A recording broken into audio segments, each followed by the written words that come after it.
Good morning, everybody.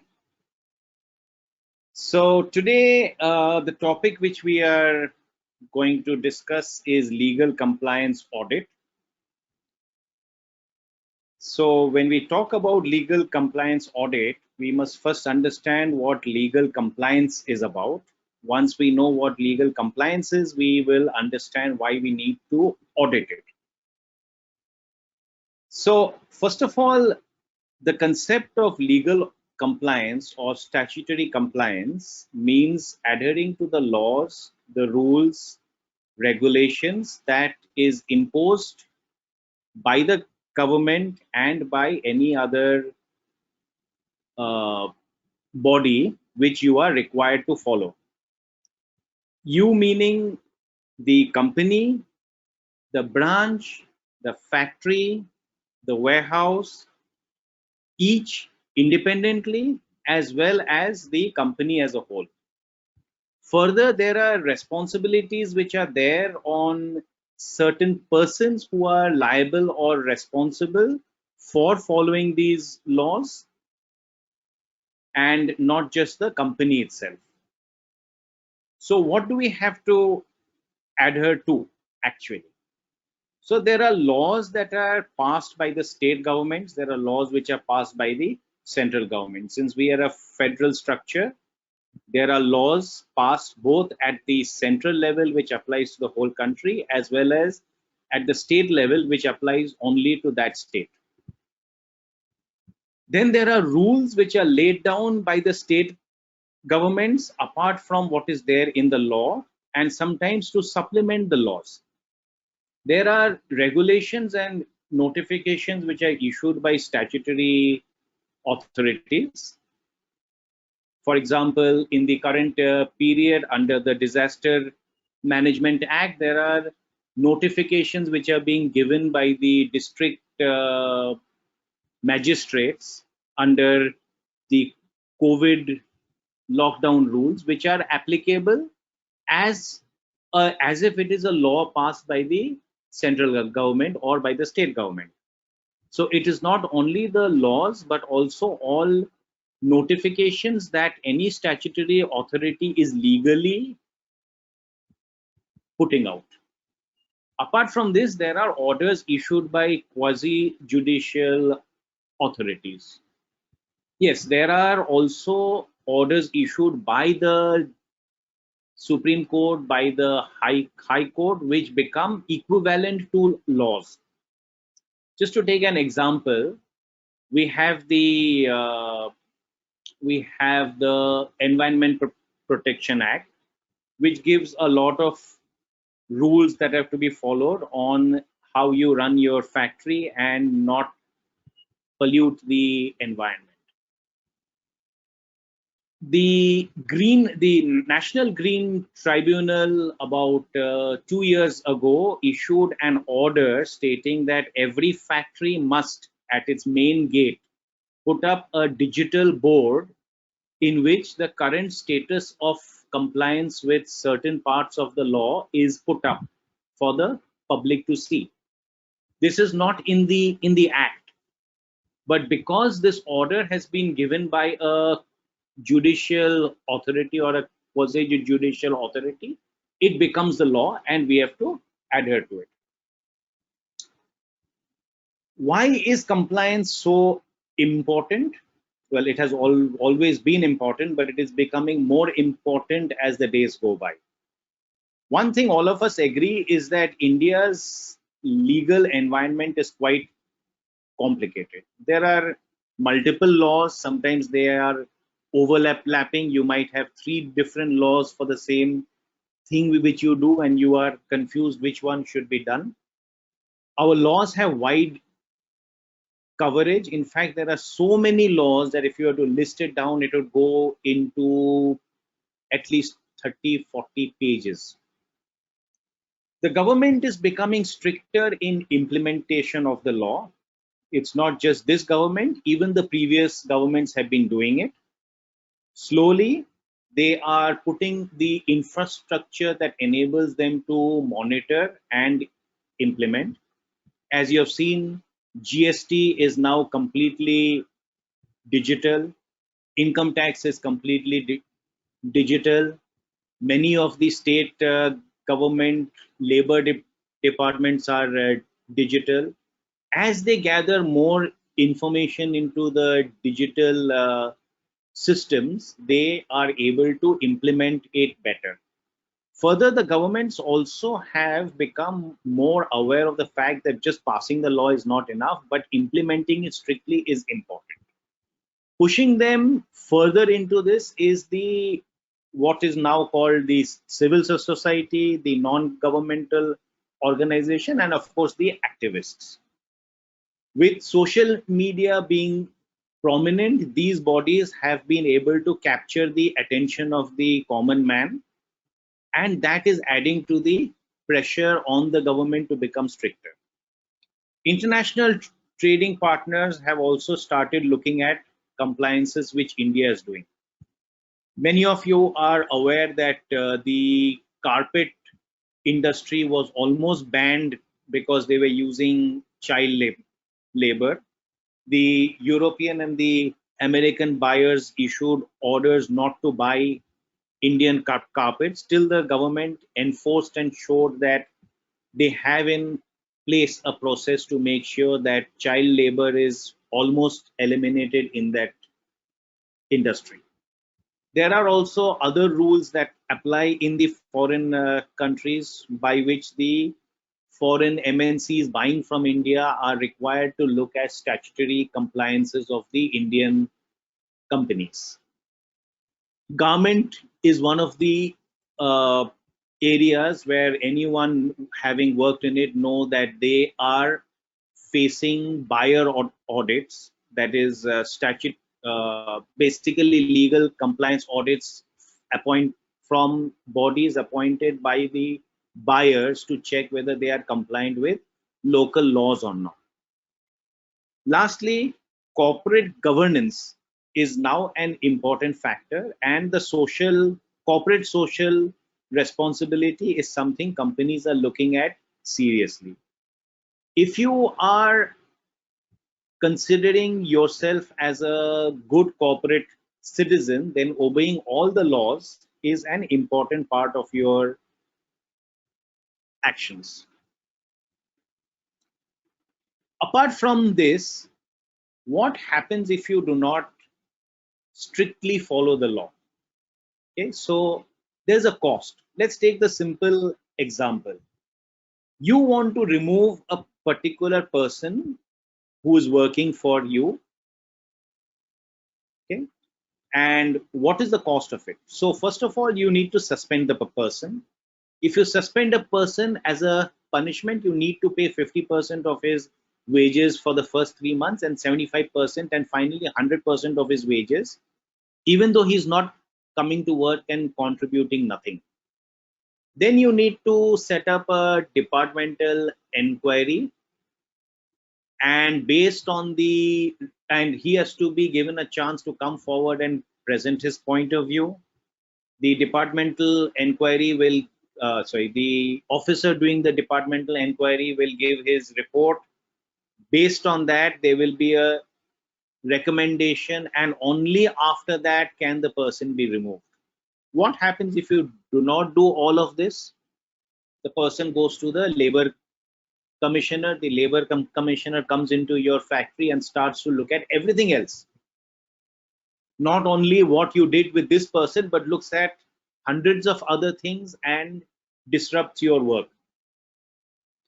If you do not follow what the department thinks is the law, I'm not talking only of labor law, but on anything, whether it is the tax laws, whether it is the environment laws, whether it is your boilers, explosives, anywhere, if there is a complaint filed, and the complaint can be filed either by the department or any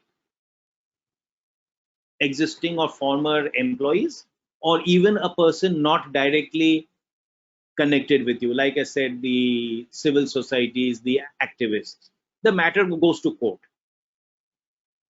For most large companies, the lawyers' fees are high.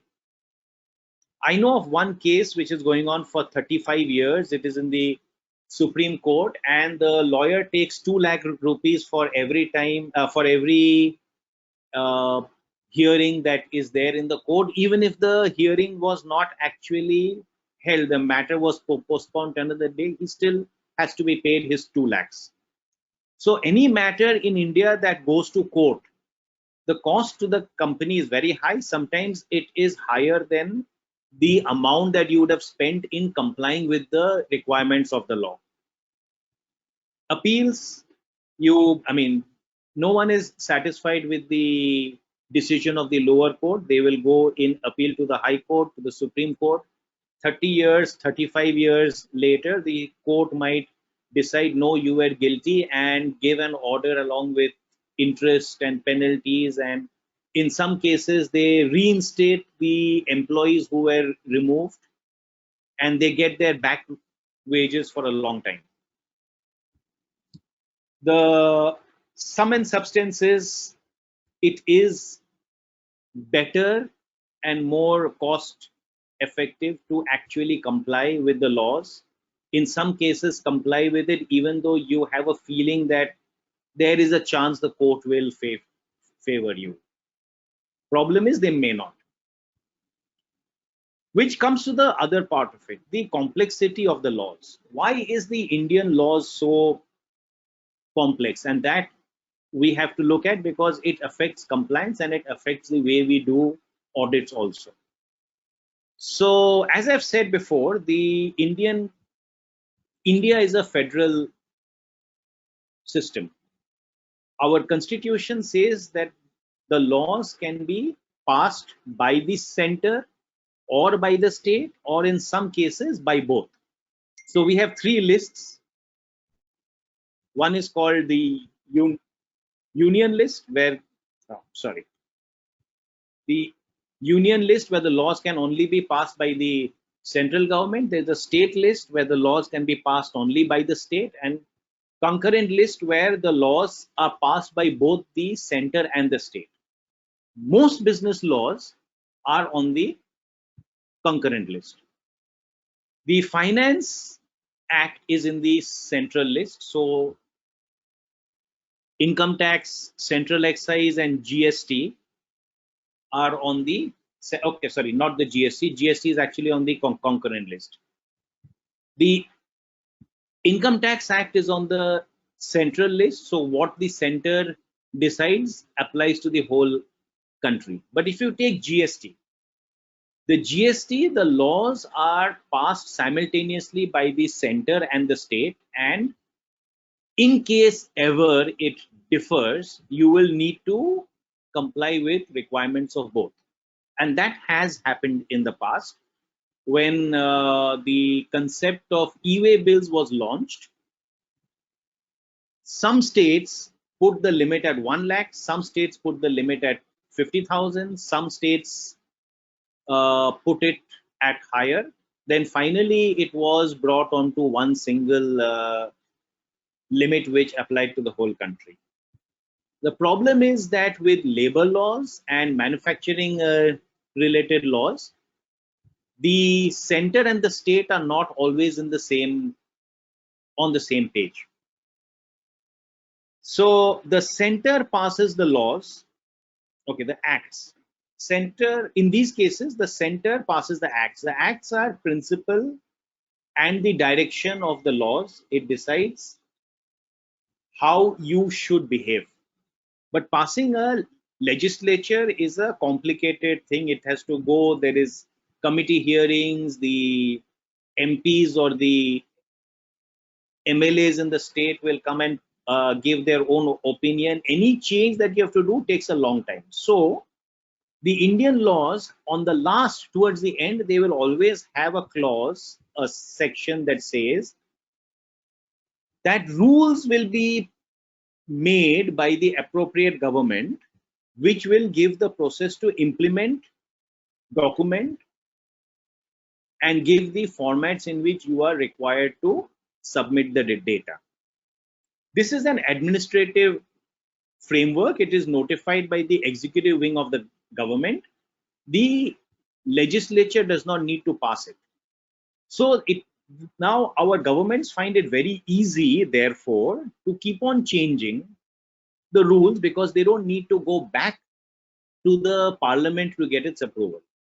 So those who work with company law know how every month there is a new rule that comes, existing rules are changed, and if you do not keep up to date, you do not keep a very close watch on what is happening, you might end up missing an important compliance. Same problem is with GST.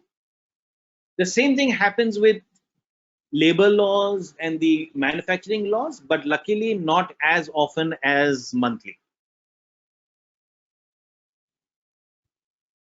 So again, coming back to it very quickly, let's take the example of Payment of Wages Act. Payment of Wages Act is passed by the central government.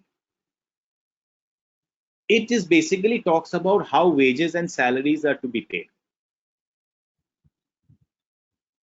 It says that you have to pay it says by when you have to pay your wages to the employees, how it is to be paid, currency, and other modes. It provides a list of deductions which can be made and what cannot be made. And it says that there are records that have to be kept and it is open to inspection. So that was the act. Now the rule says that you have to display a notice of wages, you have to display the rate of wages. There's a list of registers which have to be kept, how excess amounts will be paid, how bonus will be paid, limitation on certain deductions, and how advances will be handled. Now, is this common? Is this the same for all states for every person? No, it is not. So let's take an example. We are still talking about the Payment of Wages Act as an example. So there's something called a register of fines. When the central government made its rules, it said Form 1. Maharashtra government decided it is not necessary. It deleted that requirement. Tamil Nadu still calls it Form 1. Central rule says you need to have a register of damages. Again, Maharashtra said it is not required. Tamil Nadu calls it Form 2. There's a requirement that you have to display the register of the, you have to display the wage rate. Maharashtra does not say where or how. Tamil Nadu says that if you have got more than 100 workers, this rate has to be displayed in every department of the factory, and a copy of it has to be sent to the inspector by 15th of Jan. In case of returns, Maharashtra says if you fill up the Combined Factory Act, it is enough. You don't need to file separately under this act. Tamil Nadu says you have to file Form 4. So if you have 5 factories, one of which is in Maharashtra, one of which is in Tamil Nadu, one of which is in Karnataka, for the same thing, you will have to train your people to work differently. In some cases, it is not required. In some cases, it is required. The form number is different. The way it looks is different. To whom it has to be given, what columns has to be filled, it's all different. That complicates our life. Whether they are justified or not is something we will not go into. There is a history and a reason for it. Let's take another example. Factories Act says that workers cannot be allowed to do overtime beyond a certain limit. Earlier, Karnataka and Gujarat and practically all states had 50, Maharashtra had 75 hours in a quarter. Now, Maharashtra has got 117, Karnataka has got 120, Gujarat has got 125. When do you need a contract labor license? Maharashtra, if you've got 50, now actually everybody's coming to 50 because of a new law. Maharashtra was 50 for a long time, Gujarat was 20, Karnataka was 20, Andhra Pradesh was 5.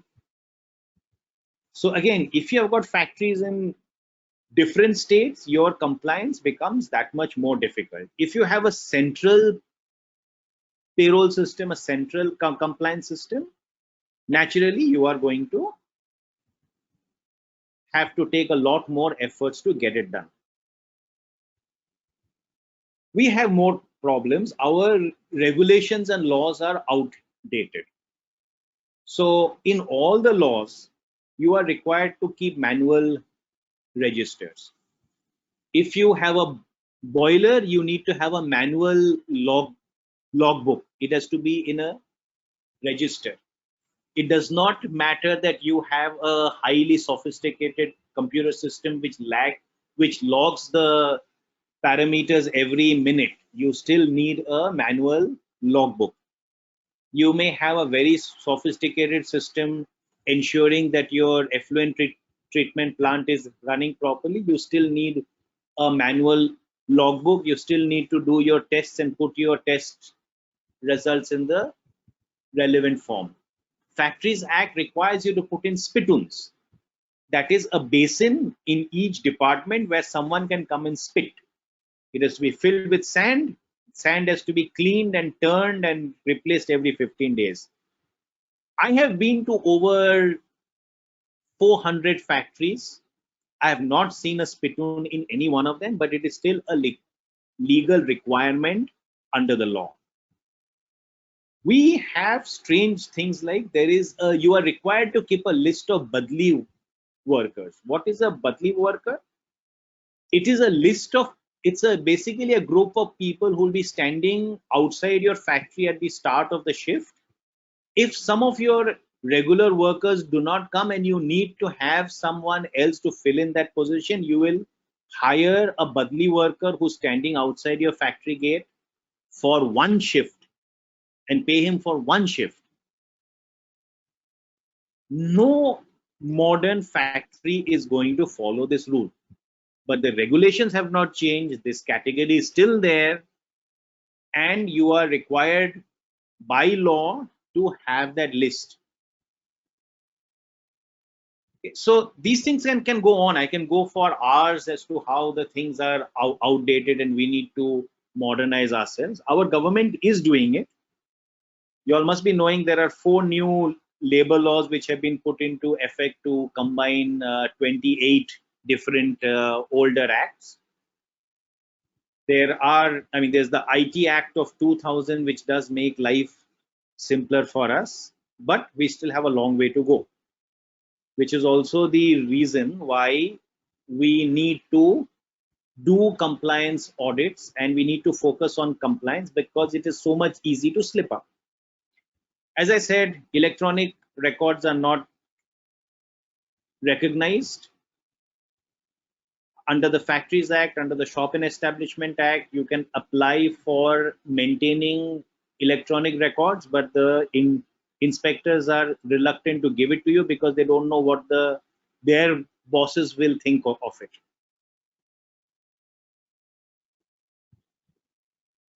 So what are these acts?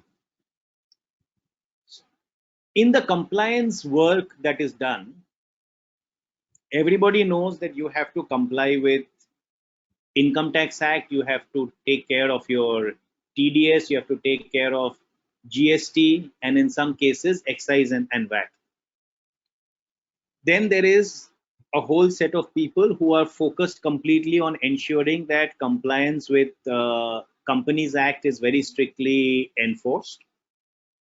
Okay, and they make sure that you generally do not have a problem with it. Okay, there was some people said that they are not able to hear me. Am I audible? Yes, Mr. Shashwat. I've just asked them to re-log in. They're able to hear you now. Okay, thank you. So the Companies Act, everybody knows, everybody follows. Income tax, GST, they know, they follow. But there are a lot of other laws which apply, especially because it applies at the branch and the factory level. Many of the times, the management is blind to it. So labor laws is the largest segment out of it. Okay, so if you look at it, these are the labor laws that are currently there, and all of these have to be complied with. This is not in any particular order. It is not that the ones on the top are more important than the ones at the bottom. All of them are important. Any of them can get you into trouble. Manufacturing, utility and environment. Factories Act, very, very critical for factory. Electricity Act, Petroleum Act, which applies to anyone storing certain petroleum products beyond a certain limit. In some cases, like we find ethanol, if you're storing even more than 30 liters, you need a license. But ethanol is used in a lot of places for cleaning the products, cleaning the machinery. And I am quite sure that a lot of people are not even aware that they will need a license for ethanol. For that matter, the central government was not aware of this fact till a couple of years back. Motor vehicles, you can get into a lot of trouble without realizing it because of certain clause in it. Information Technology Act, we have a lot of things that can be there for it. It is, for example, it is now a requirement that every company has to keep the backup of its email communication for a period of 7 years on a secure server that can be called by any court of law to be presented as evidence or as a part of investigation. So many of us just delete the old mails because we do not need it. But at corporate level, that backup has to be kept. Trademark, copyright, patents, Food Safety Standards Act is one which can get you into a lot of trouble. You need to get a license under it, even if you are running your own canteen, or even if a contractor is running a canteen for you. Legal metrology, boilers, pollution control, the ones which are at the bottom, they are all parts of the pollution control law. This is one law which, if you violate, they can come and shut you down without prior intimation. And believe me, once they do it, it will take you a significant amount of time and effort to get the approval to start it again.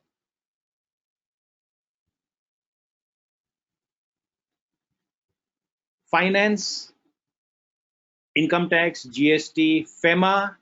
FEMA is something many people do not realize affects us on anything that we do in import and export. It even affects us when somebody from your company goes abroad for any work or meeting. Companies Act 2013, of course. Prevention of money laundering, they have become more and more strict. It's a 2002 law, but it is put into effect more strictly in the last few years. Negotiable Instruments Act, out of that, the most critical one is about bounce checks. MSME Act, something that there are certain clauses which can affect you badly if you do not know. For example, you need to pay your vendors within 45 days, even if your contract period is higher. Penalty can be 3 times of the interest rate, which means 18 into 3 is 45% or more than 45%. There are the other local and state legislatures which invariably apply. Profession tax is one of them. There are only 7 states in this country which do not have profession tax. Everywhere else it is there, a small amount, but if you do not pay it, penalties, prosecution, waste of time. Labor Welfare Fund, every state has it. Amount that you have to put into it, sometimes it's as less as 75 rupees for every 6 months for every worker employed by you.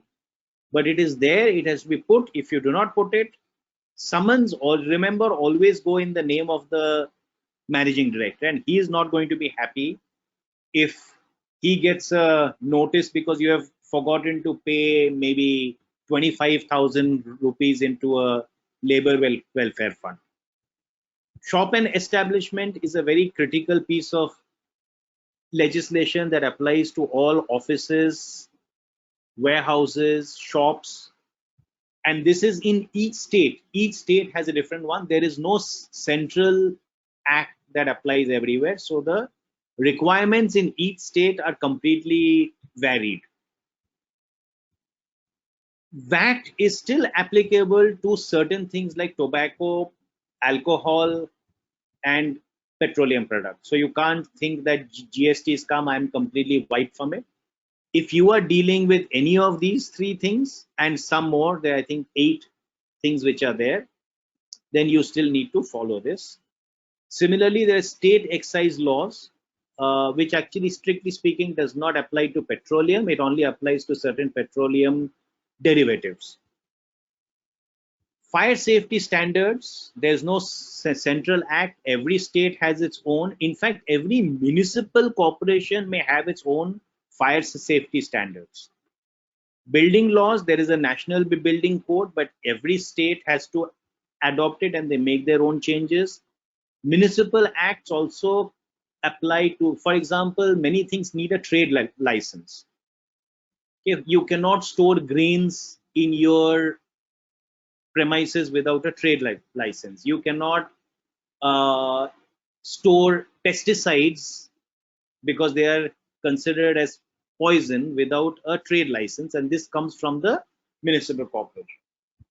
When we look at these things for compliance audits, we also look at industry specific acts. What I have given you is generally what is applicable to almost all the companies.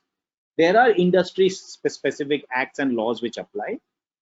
Apart from this, when you are doing compliance, it is also important to look at documented HR policies, because for many companies, the HR policies is like a law within their company.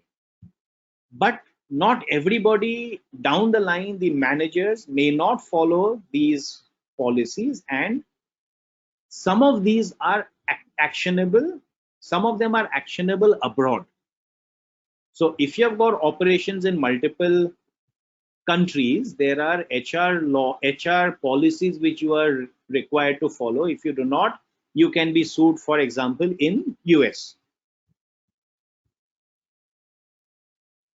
So now that we know what is basically there in compliance audit, what is the procedure that we follow? Let's talk about the objectives first. Here, I'll just have to take a little faster.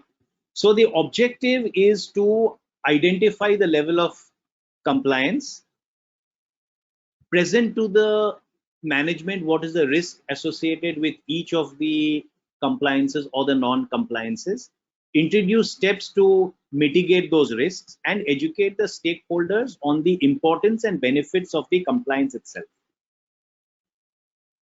What do we do? And this is a practice which anybody needs to do, even if they are doing it as a control mechanism within the company. There has to be a compliance checklist. This compliance checklist cannot be uniform throughout the company, because we have just seen state-wise it varies, industry-wise it varies, location-wise it varies. So you need to, you definitely need to change it accordingly for every factory, every office that is there for you.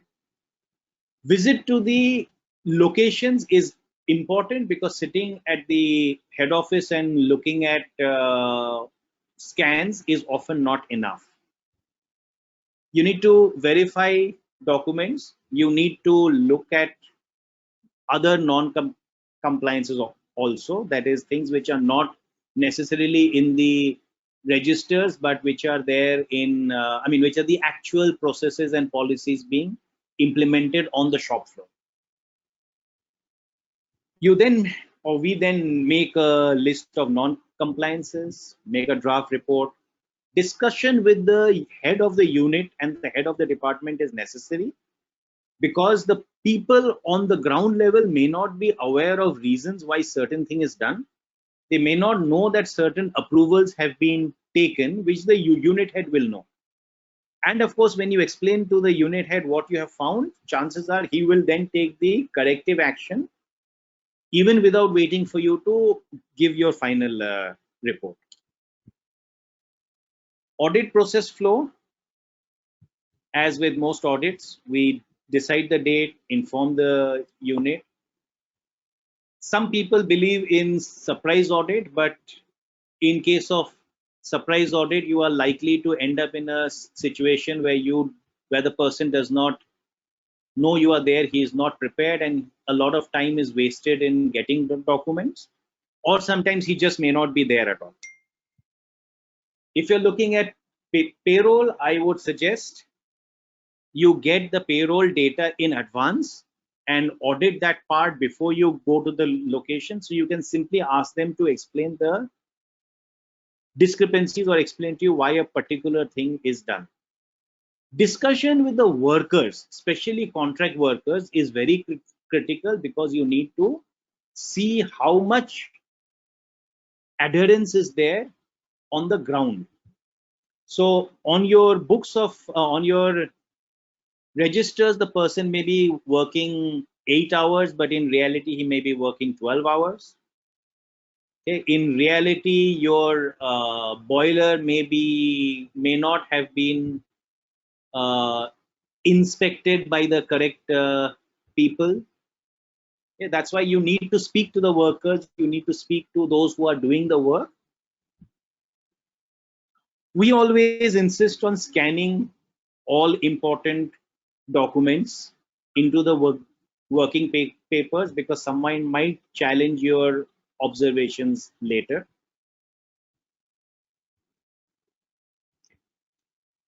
What is the deliverable from the audit? You need to give a non-compliance outline. What are the things that is not compliant, and what is the level of risk, and what is the solution that you need to give them, or more correctly, what are the possible solutions to the non-compliance, and therefore what are the ways out. The management will decide which of those solutions will be put into effect, or they may even decide that at this point of time it cannot be done. Rating, I will come to it a little later down. We generally insist that the non-compliance report will be given only to the legal team or the compliance officer and the board of directors. Why this is a point is that this is giving on a platter the list of all things that the company has done wrong, and if this falls into the wrong hand, it gives someone a weapon to beat you with. Comparison with previous years audit report is something that is also critical, and if your factories and units have been sending you a quarterly compliance checklist duly signed, it is important to check with that to know where the actual, what they have said they have done, but they have not done. I think we just skip to the next thing, because, okay, one quick thing, what all do we check? We check registers, we check abstracts, which are required to be displayed under various acts. Notices compulsorily required to be displayed under many of the acts. Sometimes they are licenses which you have to put. Documents that are there in the files, payroll data, attendance, applications that the company has made under the various laws, even if they have not got their licenses for it, or even after they've got their licenses. We had a case a couple of weeks back where the license given by the government is completely different from what they have applied for, but only because they had applied correctly, the department's action against the factory did not really get in anywhere. Returns filed under every act has to be checked carefully, because a mistake made there backfires after a year or so. Classification of the non-compliances. So you need to say how critical a particular non-compliance is. So we have got 5 levels. Critical is where the factory may get shut down because they have violated a certain thing.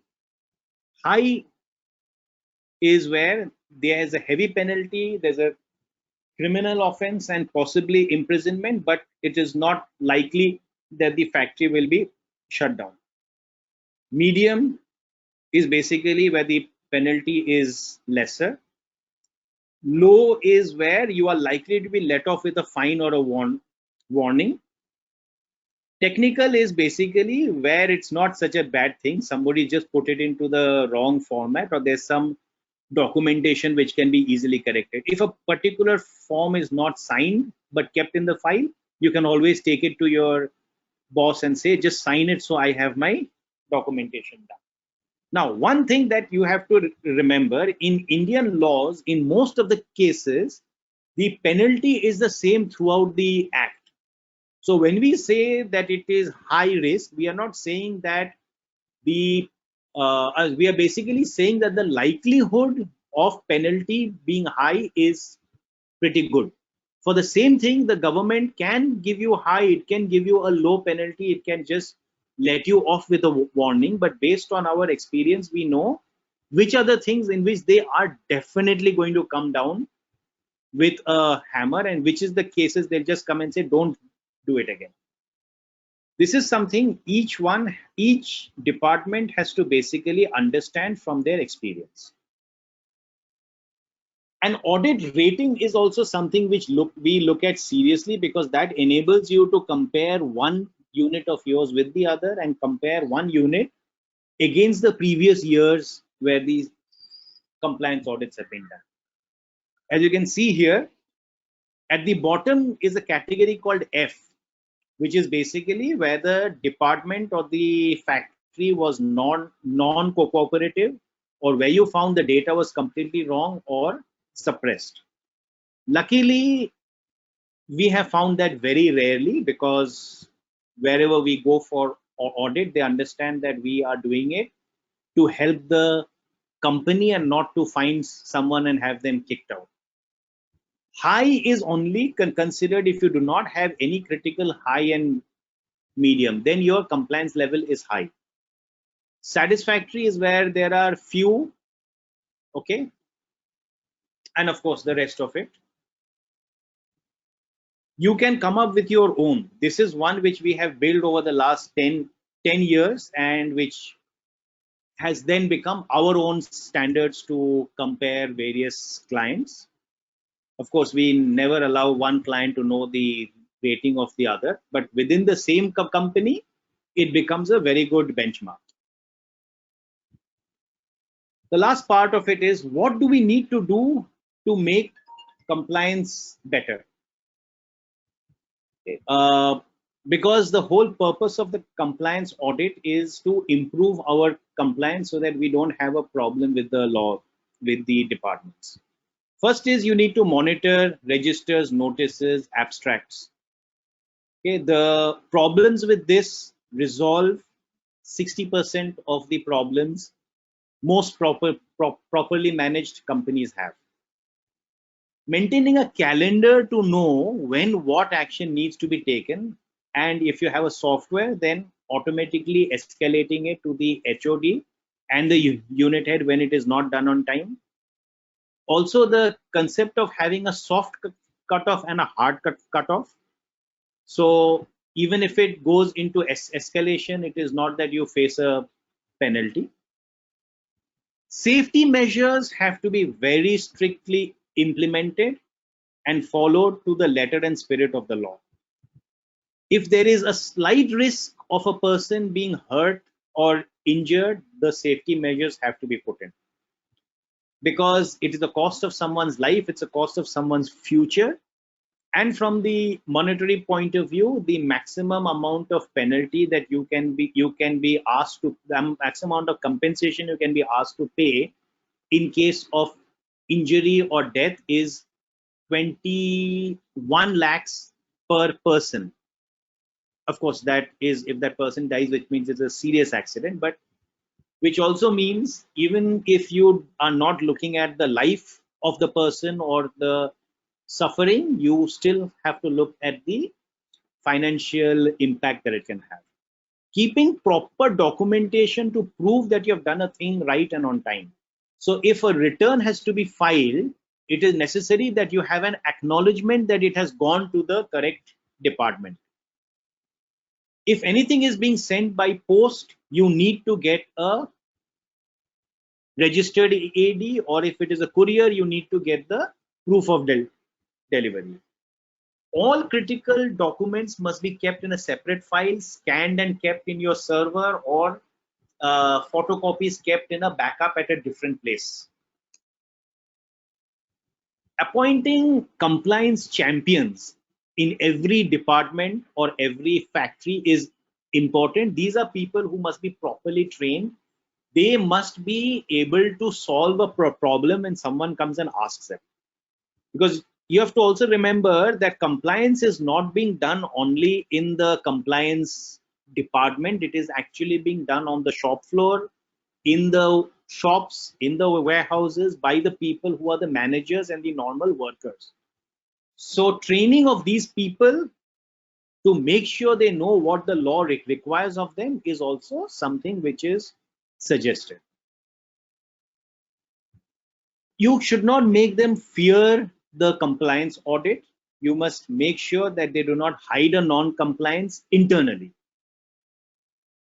One very important thing is that every manager and every employee must be given a protocol on how to handle government officers.